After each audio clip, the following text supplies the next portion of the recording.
அடுத்து வந்து ரியாத்திலிருந்து சாதிக்குங்கிற சகோதரர் கேட்கிறார்.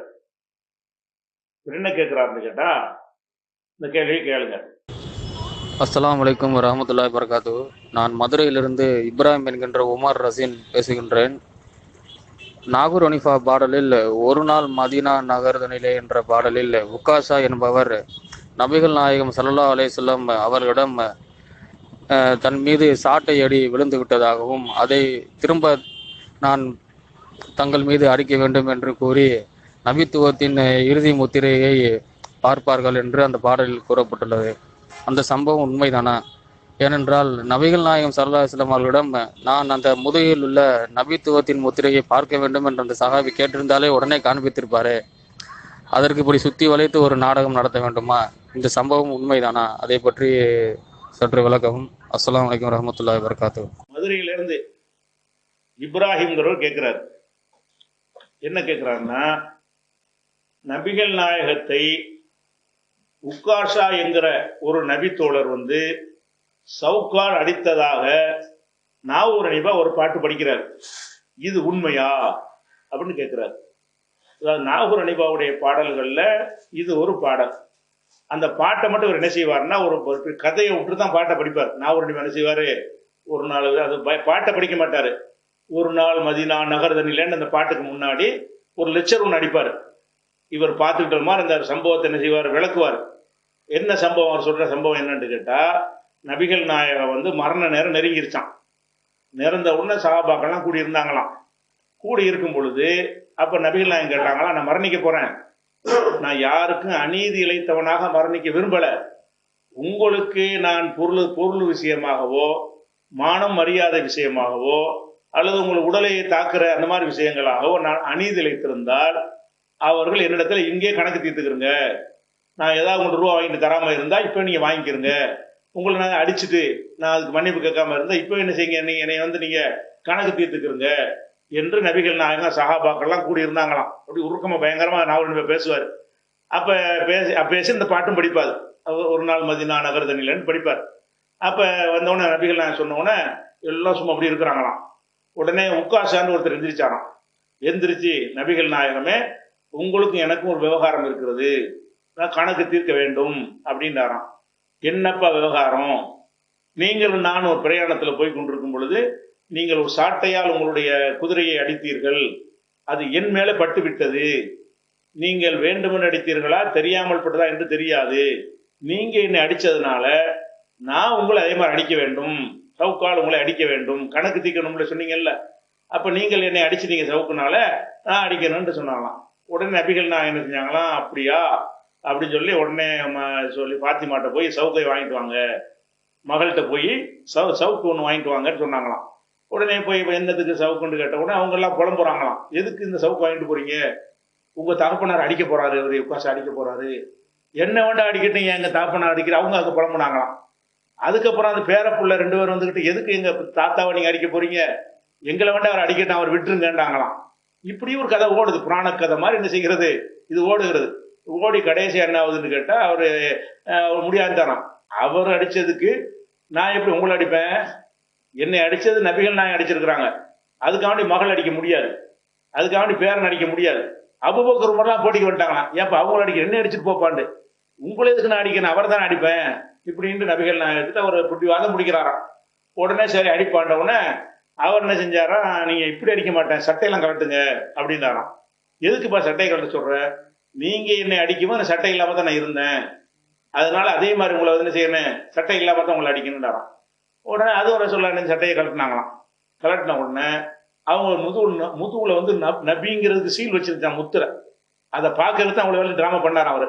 அப்படி அதை கட்டி பிடிச்சி அவங்க முத்தம் கொடுத்துட்டு, நான் இதுக்கு தான் சொன்னேன், உங்களை அடிக்கிறதுக்கு சொல்லலைன்ட்டு அவர் சொன்னாரு. இந்த மாதிரி சொல்லி பார்த்தீர்களான்ட்டு இதுக்கு ஒரு கதை, அதுக்கு ஒரு பாட்டு, அதுக்கு ஓடிக்கிட்டு இருக்கு. இந்த மாதிரி படிக்கிறாங்க. இது உண்மையான்னு கேட்டா, முதல்ல ஒரு விஷயம் அடிப்படையான இஸ்லாத்துக்குன்னு இந்த நீங்க மார்க்கத்துடைய ஹதீஸ்களை எல்லாம் நிறைய பேர் அறிஞ்சிருக்க மாட்டீங்க. இவர் அறிவிப்பாளர் சரியா, அந்த அறிவிப்பாளர் சரியானலாம் பெரும்பாலும் தெரியாது. இருந்தாலும் இஸ்லாமிய பேசிக்னு ஒன்று இருக்குது. அந்த பேசிக்கான ஒரு கொள்கையை அறிஞ்சு வச்சிருந்தா இது ஒரு பக்கா கட்டுக்கதைன்னு நீங்க என்ன செஞ்சிடலாம், ஈஸியா நீங்க முடிவு பண்ணிடலாம். ஒருத்தர் வந்து சவுக்கால அடிக்கும்போது தவறுதலா ஒருத்தர் பட்டுருச்சுன்னு சொன்னா அதுக்காக அதே மாதிரி அடிப்பாரு. அப்பயும் அன்னைக்கு ஏன் கேட்கல? இப்போ நபிகள் நாயகத்தை ஒரு ஒரு பேயம் பைத்தியக்காரன் ஒரு சித்தரிப்பாங்கல்ல கதைகள்ல, அப்படி காட்டுறாங்க. நபிகள் நாயகம் என்னது அப்படியா அடிச்சுட்டு போ, கிறுக்கு பயில. நபிகள் நாயகம் யாரு? நீ சொன்ன மாதிரி சாமியார் மாதிரி ஆளுக்கலாம் அவங்க. நபிகள் நாயகம் என்ன செய்வாங்க? எப்பட அவனை அடிச்சேன், அப்ப நெசமா அவன் சவுக்கப்பட்டிருந்தா கூட அது உன்னை அடிக்கணும்னு பாடல, அதனால ஒண்ணும் கிடையாது போ. அப்ப இப்ப இதுதான் இப்ப நான் கேட்கிறேன், இது சரின்னு எடுத்துக்கிட்டீங்கன்னா இதுதான் சட்டமா? நான் கேட்கிறேன். இது தெரியாம ஒரு ஆள் மேல பட்டுருச்சு, அதுக்காக இப்படிதான் மார்க்கத்தை வச்சு நீங்க தீர்ப்பளிக்க வைக்கல, அழிக்க மாட்டீங்கல்ல? அப்ப நீங்களே நம்பலையே அதை. அப்ப நபிகள் நாயகம் அவர்களுக்கு இந்த மாதிரி முத்திரையை பார்க்கறதுக்காக டிராமா பண்ண இப்படிலாம் அதை சொல்ல பேச மாட்டாங்க சகாபாக்கள்லாம். நபிகள் நாயகம் வந்து நீ சவுக்கு அடிப்பீங்க, மேல பட்டு விட்டதுன்னு அப்படியா பட்டுருச்சா? இதெல்லாம் ஒரு பழக்கமே சாதாரணமாக நம்மள ஒரு காலை மிதிச்சு போடுவோம்.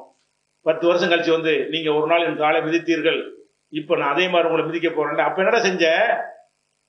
அப்ப இது வந்து உடனே சொன்னவொன்னு அது சாட்சியெல்லாம் கேட்க மாட்டாங்களா? ப்ரூஃப்லாம் கேட்க மாட்டாங்களா? நபிகள் நாயகத்தை சொன்னோம் அப்படியே அடிச்சுட்டு போங்க, ஏன்டா 10 லட்ச ரூபா வாங்கினீங்க அதான் எடுத்துட்டு போங்க. இப்படி ஒருத்தர் நடந்து அவர் என்ன சொல்லுவீங்க? ஏமாளிப்பீங்க. அப்ப நபிகள் நாயகம் அவங்களுடைய கேரக்டர் என்ன? அவங்க ஒவ்வொரு நூல் பிடிச்ச மாதிரி ஒரு அறிவுபூர்வமாக ஒவ்வொரு விஷயத்தையும் அணுகக்கூடிய நபிகள் நாயகம் வந்துக்கிட்டு உங்களை சவுக்கால் அடிக்கணும், சட்டையை கழட்டிட்டு எடுக்கணும், இன்னொன்று நாங்க கழட்டிக்கிறனால அடிச்சுட்டு போங்க, இப்படிங்கிற மாதிரி எல்லாம் நபி எப்படி சித்தரிக்க முடியுது? புகழ்றீங்களா இகழ்றீங்களா? நபிகள் நாயகத்துடைய கேரக்டர் வந்து இந்த மாதிரியான பேயம் பைத்தியக்காரன் கேரக்டர் கிடையாது. நபிகள் நாயகத்துடைய கேரக்டர் வந்து அவர் பெரிய சக்கரவர்த்தி, உலகத்துக்கெல்லாம் சட்டம் சொன்னவர். அவர் சொன்ன சட்டத்துல இது இருக்குதா? தெரியாம கொலை செஞ்சுட்டா கொலைக்கு தண்டனை கிடையாது, அப்படிதான் இருக்குது. தெரியாம செஞ்சா அதே கணக்கு தீர்க்க கூடாது. மார்க்க சட்டம் என்ன? ஒருத்தன் வேணும்னு கொலை செஞ்சா அவனை கொலை செய்யணும். தெரியாம ஒரு புறாவை சுடுறான், கொக்க சுடுறான், அந்த குண்டு போய் மனுஷன் மேல பாஞ்சிருச்சு, அவனை கொல்றதுக்கு அவன் செய்யலை, செத்து போயிட்டான், கொலை குற்றத்துக்கு தண்டனை அவன் கொடுப்பாங்களா? இல்ல, நஷ்டஈடு கொடு, அந்த குடும்பத்தாருக்கு ஏதாவது கொடுப்பாங்க. அதுக்கு வேற இதுக்கு வேறதான். அப்ப நபிகள் நாயகத்தை வந்து வேணும்னு கண்டிப்பா அடிக்கல, தவறுதல படிச்சா இல்ல போய் சொன்னாரான்னு தெரியல. இந்த சம்பவத்தின் பிரகாரம் அவர் மேல பற்றுச்சின்னு சொன்னா, ஏன்பா தெரியாம பட்டதுக்கு வந்து நீ அனுப்பியா? நீ தெரியாம பட்டதுக்கு அதே மாதிரி கணக்கு தீக்கிறது மார்க்கத்துல உண்டா? தெரிஞ்சு வேணும்னு செஞ்சுதானடா அந்த தண்டனை இருக்கு. தெரியாம செஞ்சா அது ஏதாவது காசு வாங்கிட்டு போ, அதுக்கு இழப்பீடு ஏதாவது வாங்கிட்டு போ, ஒரு 100 ரூபா அந்த வச்சுக்க போ, இவ்வளவுதான் இஸ்லாமிய சட்டப்படி செய்யணுமா? அல்லது தெரியாம பட்டதுக்கு 25 வருஷம் கழிச்சு வந்து சொல்லுவாரா, முதுவை கழட்டி காட்டுவாங்கடா, என்ன இது? இப்படி ஒரு சட்டம் அல்லாஹ்வுடைய ரசூலுடைய மார்க்கத்தில் இருக்குதா? அந்த விஷயம் சிந்திச்சாலும் அது பொய்ன்னு விளங்கிடும். அது போக இந்த நபி முத்திரைன்னு ஒரு கதை எழுதி வச்சுக்கிறாங்க. நபிகள் நாயகத்துக்கு முதுகுல ஒரு முத்திரை ஒன்று இருக்குமா, அதுல முகமது ரசூலுல்லாஹ்னு எழுதி இருக்குமா, அது புடைச்சிக்கிட்டு நிற்குமா முதுகுல, அதை பார்க்கறதுக்கு எல்லாரும் ஆசைப்படுவாங்களாம். அதுக்கு தான் அந்த வேலையை டிராமா பண்ணாராம் அப்படின்னு சொல்லி நபித்துவ முத்திரைன்னு போட்டு இப்படி சீல் வச்சிருந்தா அதை புத்தன ரசூலுல்லாஹ் மறுத்திருக்க மாட்டானே. நபிகள் நாயகம் அல்லாஹ்வுடைய தூதருங்க வார் முதுவப்பார், அல்லாஹ் பிறக்கும் போதே சீல் வச்சு நான் பாரு அப்படின்னு காட்டியிருந்தா அவன் நம்பியிருப்பான். அவன் இப்படி ரசூலுல்லாஹ் எங்கேயாச்சும் நபுவத்துக்கு ஒரு முத்திரைன்னு சொன்னா எந்த ஒரு இடத்திலாவது ரசூல் ஸல்லல்லாஹு அலைஹி வஸல்லம் அவர்கள் நான் இறை தூதர் என்பதற்கு என் முதுகில் சீல் வச்சிருக்கு பாருங்கன்னு சொன்னாங்களா? நீங்க இறை தூதருக்கு என்ன ஆதாரம்னு கேட்ட இடத்துல எல்லாம் என்ன சொன்னாங்க? நான் உங்களோட இத்தனை வருஷம் வாழ்ந்தேனப்ப என் வாழ்க்கை நீங்க பார்த்தது இல்லையா? நான் ஏதாவது பொய் சொல்லி இருக்கிறேன்னா? முதல்ல குடும்பத்தாருக்கு எச்சரிக்கை பண்ணுவீராக அல்லாஹ் வந்து வசனம் இறக்குறான, வந்து ரசீரத்தக்கள் அக்ரபீன், நெருங்கிய உறவினருக்கு எச்சரிக்கை பண்ணுன்றவன உறவினர்லாம் கூப்பிட்டு இங்க பாருங்க, முதுவ பாருங்க, தெரியுதா முத்திரை இருக்கா? அப்படி இருந்தா ஆமான்னு ஏற்றிருப்பாங்களா? அப்படி பெருமை ஆமாடா, எந்த மனுஷன் இப்படி இருக்காத, முத்துவுலேயே சீல் வச்சு முகமது ரசூலுல்லாஹ்ன்ற அந்த தோலை இவர் அல்லாஹ்வுடைய தூதர்னு அப்படி எழுதி அவர் பதிய வச்சு இருந்துச்சுன்னு சொன்னா இதுக்கு மேல என்ன ஆதாரம் வேணும்? நவீன காலத்துல வந்து அப்படிலாம் செஞ்சிட முடியும், அந்த காலத்துல எல்லாம் செய்ய முடியாது தானே. இப்படி இருந்துச்சுன்னா அது உன்னையே வச்சு 50 பேர் ஏத்துக்கிட்டு போயிருப்பானே. கொள்கை கோட்பாடை சொல்லிதான் நான் தூதர்னு சொன்னாங்களா, அல்லது இங்க சீலப்பார் இதை பார்னு சொன்னாங்களா? இவன் சீல் வச்சுதான் சொல்லலாம், முதுகுல சீலாம். நுபுவத்து முத்திரை, நுபுவத்து முத்திரைன்னு இதுக்கு பேரு. நுபுவத்து முத்திரைன்னு ஒண்ணு இருக்குதா முதல்ல? அதெல்லாம் கிடையாது. நுபுவத்து முத்திரை இருந்தா நபிகள் நாயகத்துக்கே வந்து அவங்க சின்ன வயசுல தெரிஞ்சிருக்கும்ல முகமது இருக்குன்னு சொல்லி, அவங்களுக்கு வகி வரும்போது அவங்களுக்கு டவுட் வந்திருக்குமா? வகி வந்து பயப்படுறாங்க, பயப்பட்டு போய் வரக்காட்டை கூட்டிட்டு போறாங்க. வரக்காங்கிற ஒரு ஆள்கிட்ட ஹதீஜாமா கூப்பிட்டு போறாங்க. இவங்க நடந்ததெல்லாம் சொல்றாங்க. மோச இடத்துல வந்தவர், நாமூசுட்ட வந்தவர் தான் உன்கிட்ட வந்திருக்கிறாரு, உன்னை ஊராரெல்லாம் விரட்டுவாங்க, நீ விரட்டக்கூடிய நேரத்தில் நான் இருந்தால் உனக்கு பக்கபலமா இருப்பேன் அப்படின்னு ஆறுதல் படுத்துறாரு. அப்ப கூட என்ன செய்யல, அவன் முதுவை பார்ப்பான், முதுவை சீல் இருக்கு பார்க்கலையான்னு சொல்லல.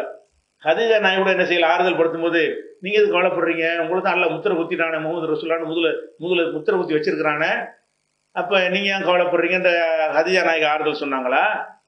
அப்ப அவங்களுக்கே என்ன செய்யுது, நம்ம இறைத்தூர் ஆயிட்டோம்னு உங்களுக்கு தெரியல, குழம்பி போய் தான் என்ன செய்யறாங்க, போத்துங்கள் போத்துங்கள் அப்படி ஜம்பிலூனின்னு சொல்லி சொல்றாங்க. அப்ப பயந்து நடுங்கி கொண்டு ஏன் வர வேண்டும்? இது நிறைவேறுகிறது, சீல் வச்சது நிறைவேறுகிறது. அப்படியே செஞ்சிருப்பாங்க. 40 வருஷமா இருந்துட்டு இருக்க உடம்புல டெய்லி வெயிட் பண்ணிட்டு இருந்திருப்பாங்க. முத்திரை இருக்கு, முத்திரை கண்டிப்பா இது தூதருங்கிற ஏதோ ஒரு பட்டம் நமக்கு வரப்போகுது அப்படின்னு இருந்தாங்களா? இது கட்டுக்கதை. நபி முத்திரை என்று சொல்வது என்னது? கட்டுக்கதை, பொய். நபிகள் நாயகத்துக்கு அப்படி மூர்த்திர சீல் அடிச்செல்லாம் இருக்க கிடையாது. அது மாதிரி உள்ள இந்த மாதிரி பொய்யான செய்திகள்ல எழுதி வச்சிருப்பாங்க. அதை பார்த்தாங்களா, அதை முத்தமிட்டாங்களாம். எல்லா சகாபாக்களுக்கும் அன்னைக்கு தான் தெரிஞ்சுட்டான் முத்திரை ஆகா, நமக்கு ஒரு வாய்ப்பை இந்த உகாஷா என்பவர் ஏற்பு தந்துட்டாருன்னு இப்படி கதையை விட்டு பில்டப் பண்றாங்க. இதுல இது ஒரு இந்த சம்பவம் பொய்ங்கிறதுக்கு இவ்வளவு போதும். இருந்தாலும் இதை இந்த பொய்ங்கிற இந்த சம்பவம் இருக்குதான்னு கேட்டா இருக்குது. இட்டுக்கட்டிலாம் இவங்க இட்டுக்கட்டி சொல்லல, இட்டுக்கட்டி சொன்னதை எடுத்து சொல்கிறார்கள். எப்படின்னு கேட்டா, இட்டுக்கட்டப்பட்ட ஹதீஸுகள் சில பேர் நூல் எழுதியிருக்கிறாங்க. அந்த நூல் பேர் அல் ஆசாருல் மர்ஃபுஆ, அந்த மாதிரியான ஒரு நூல். அந்த நூல்ல என்னன்னு கேட்டா, ஹதீஸ் என்னென்னலாம் இட்டு கட்டுறாங்களோ அதெல்லாம் அதுல இடம்பெற்றிருக்கும். அதே மாதிரி அல்ல ஆலில் மஸ்னூஆ, இட்டு கட்டப்பட்ட முத்துக்கு, அதாவது மஸ்னூஆண்டா தயாரிக்கப்பட்டது, செயற்கையாக தயாரிக்கப்பட்ட முத்துக்கள், செயற்கை முத்துக்கள் பேர்ல ஒரு நூல் இருக்கிறது, சுயத்துடைய நூல். அதுல என்ன செய்யறாருன்னு கேட்டா, என்னென்ன ஹதீஸ் எல்லாம் அவர் காலம் வரைக்கும் பொய்யாக இட்டு கட்டினாங்களோ அதையெல்லாம் எடுத்து போட்டிருப்பாங்க. அதே மாதிரி மௌதுஆத்துல் குப்ரா, இட்டுக்கட்ட பெரிய நூல், இட்டு கட்டப்பட்டது சின்ன நூல் ஒன்று இருக்கு, இட்டுக்கட்ட பெரிய நூல் ஒரு நூல் இருக்கு, தன்சீஹு ஷரியா. இந்த நூல்கள் எல்லாம் என்னன்னு கேட்டா, இட்டுக்கட்டப்பட்ட செய்திகளை பட்டியல் போடுகிற நூல். இந்த 4 நூல்லையுமே இந்த சம்பவத்தை எழுதுறாங்க. இட்டுக்கட்ட ஒரு ஹதீஸ்ல இது ஒன்று, இட்டுக்கட்டப்பட்ட செய்தியில் இது ஒன்றுன்னு சொல்லி இந்த 4 நூல்லையுமே இந்த உகாஷான்னு சொல்லக்கூடிய இந்த கதை இருக்குது, இல்லைன்னு இல்லை. அதுல அந்த காலத்துல எவனோ இட்டு கட்டி அறிஞர்கள் கொந்தளிச்சு போய் இப்படிலாம் புழுகுறாங்கன்னு சொல்லி அந்த காலத்துல நூல்ல அதை பதிவு செஞ்சு இது ஒரு பித்தலாட்டம் பொய்ன்னு சொல்லி செய்யறாங்க.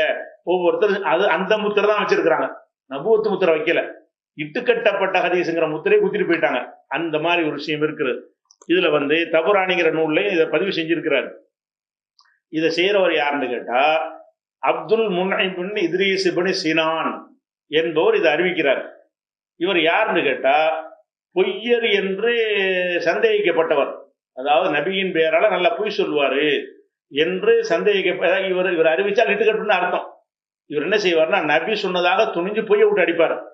அவர் தான் இந்த செய்தி அறிவிக்கிறார் என்றும், அவர் யார் வழியை அறிவிக்கிறாருன்னா அவங்க தகப்பனாரு சொன்னார்னு அறிவிக்கிறாரு. தகப்பனார் பலவீனமான ஆளு, அவர் பலவீனமான ஆளா இருக்கிறாரு. இவர் எப்படிப்பட்டவர்னு கேட்டா, விட்டு புருட அடிக்கக்கூடிய ஆள் இவர். இப்படிப்பட்ட ஆள் வழியாகத்தான் இந்த சம்பவம் இடம்பெற்று புகாரி தபுரானிங்கிற நூல்ல இருக்கிறது. இதனுடைய அறிவிப்பாளர்கள் இப்ப சொன்ன கதை பூரா அதுல பெரிய சம்பவமா வருது. 2, 3, 4 பக்கத்துக்கு ஒருத்தர் மனப்பாடம் கூட பண்ண முடியும், அவ்வளவு பெரிய ஹதீஸா வருது. அவ்வளவு பெருசு மனப்பாடம் பண்ணி ஒருத்தர் அறிவிக்கிற மாதிரி வருது. இதெல்லாம் அந்த இட்டுக்கட்டுற ஒரு ஆள் என்ன செய்யறாரு, இவர் அறிவித்த எந்த ஹதீஸா இருந்தாலும் இட்டுக்கட்டணும்னு தள்ளி விட்டுருவாங்க. அதனால நாகூர் அடிவா படிச்சாலும் சரி, யார் படிச்சாலும் சரி, இது ஒரு பொய், இஸ்லாத்தின் அடிப்படைக்கு மாத்தமானது, நபிகள் நாயகத்துடைய கேரக்டரை கேவலப்படுத்தக்கூடிய ஒரு கட்டு கதை. இது அவங்களை கண்ணியப்படுத்தக்கூடியது கிடையாது. கண்ணியப்படுத்துற மாதிரி நினைத்து கொண்டு கேவலப்படுத்திருக்கிறாங்க. அதுக்கு அர்த்தம்.